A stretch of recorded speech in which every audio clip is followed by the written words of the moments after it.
Republicans, as you probably know, took control of the Senate for the first time in nearly a decade last week.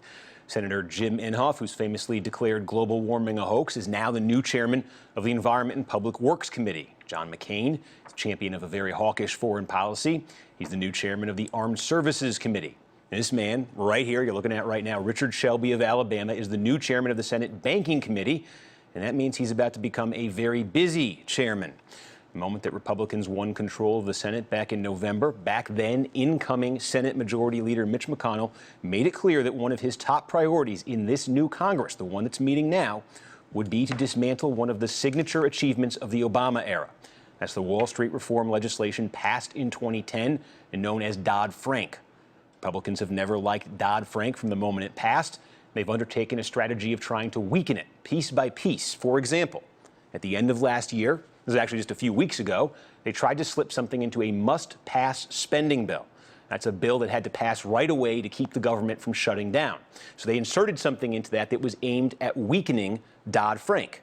And you may remember how this played out. Elizabeth Warren going to the floor of the Senate to lobby her colleagues to vote no on that bill.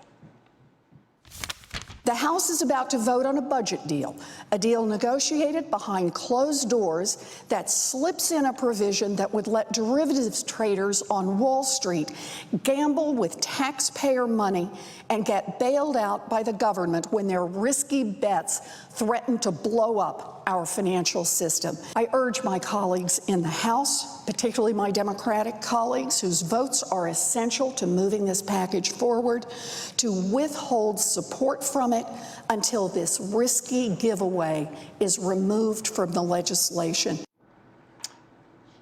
Now, Warren and Minority Leader in the House Nancy Pelosi went head-to-head with both Republicans, also some Wall Street-friendly Democrats, over that legislation during that impasse. As the hours tick down to that spending bill deadline, to the prospect of a government shutdown, President Obama personally stepped in and called Democrats to convince them to pass the bill to avoid the government shutdown. Pass it, even though it included that language that weakened Wall Street reform. And in the end, the president got his way. The bill did pass, with 57 Democrats voting in support. Then this month, just a few days ago, Republicans added a provision to a bill called the Terrorism Risk Insurance Act. The new provision that they inserted into that would again weaken parts of Dodd-Frank. And again, President Obama criticized the inclusion of the Dodd-Frank reforms, but Democrats still voted for the bill anyway, and the president still signed it anyway because they said it was that important to get that bill through, even with the changes weakening Dodd-Frank. Then this week, Republicans tried to fast-track legislation that would delay the implementation of what's called the Volcker Rule. This is a key part of the Dodd-Frank that limits the number of risky investments that banks can make. Republicans have called this new legislation, quote, basically minor changes and just modest clarifications to the Dodd-Frank Act. But this time, President Obama drew a line in the sand, the White House issuing a strongly worded veto threat against the bill. And that bill passed the House today with a simple majority, and with some Democrats voting for it. Republicans are making it a priority to water down Dodd-Frank little by little, piece by piece. But there's also a question of how committed Democrats are to fighting them on this. Democrats allowed those Dodd-Frank tweaks to remain in that final spending bill last year and the legislation that passed the House today. It passed with the help of almost 30 Democrats. So while we know how dedicated Republicans are to dismantling Dodd-Frank, do we know how committed Democrats are to keeping it intact? Joining us now is the Barney Frank of the Dodd-Frank Law, the former congressman from Massachusetts. Thanks for joining us tonight. You're welcome. So this is one of the most significant things, maybe the most significant thing you did in all of your years in Congress. And you're watching this right now, and I'm just curious, are you confident that the law you put on the books is going to still be intact in a meaningful way 2 years from now? Yes, and obviously it's not personal. It's, although I take some pride in what we did, we ought to be very clear what's happening. And it's a reversion. You know, the Republicans were in control of Congress from 1995 through 2006. They like to blame us for all these things. But that's when the financial crisis really happened. That's when they blocked any regulation, including on things like subprime lending. It was actually Democrats who tried to stop loans going to people who shouldn't be getting them. And the Republicans blocked us in the name of the free market. We had to step in. And by the way, this was done in cooperation in a bipartisan way with the Bush administration. Secretary of the Treasury Paulson, Sheila Bair, the Bush appointee to head the Federal Deposit Insurance Commission Corporation, Paul Volcker, who had a lot of Republican support, and Ben Bernanke. and we put some rules in place.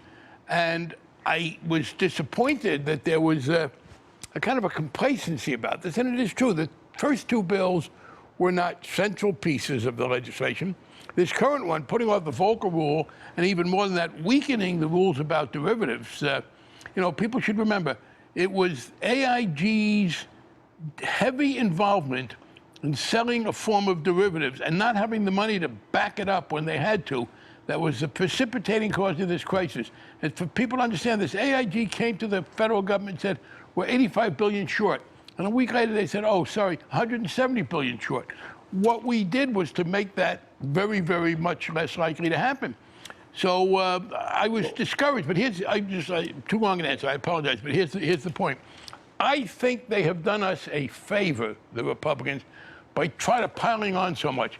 And I think you now have a resolve on the part of the president, clearly backed by well over a third of the Democrats in both houses at the very least. So I do not think they're going to be able to do anything further. And they have given us, I think, one of the first issues of the 2016 election. One of the things, and so I'm confident that it'll still be in place. But let me just ask you on this though a little more specifically, because we see what the strategy here is. So now you can pass sort of a standalone bill trying to take Dodd-Frank off the books, and Democrats aren't going to be for that, and the president would veto that if it ever somehow got to his desk. Okay, that's that piece of it. But the strategy here that they've used successfully so far is to basically take these bills, like for instance, funding the government. We're going to have a shutdown in 48 hours if this bill doesn't get through, and put something in there that weakens the law in some significant way. And Democrats are left, as they've done twice now, saying, I don't like it, but I want to keep the government open. We got to do it. Let me make the thing. The TRIA piece, actually, that said that one party in the transaction was not bound by some of these rules, but the other parties were. The TRIA piece, it's technical, but that had to do with people who are actually using a commodity and are trying to hedge. But the rules with regard to the financial institutions that did all the razzle-dazzle that caused the trouble haven't been weakened. But here's the point. I think some people underestimated on the Democratic side how fierce the determination is not to give in to that. And I regret that the bill passed and that people voted for it and it was signed. But I'm very confident that won't happen again.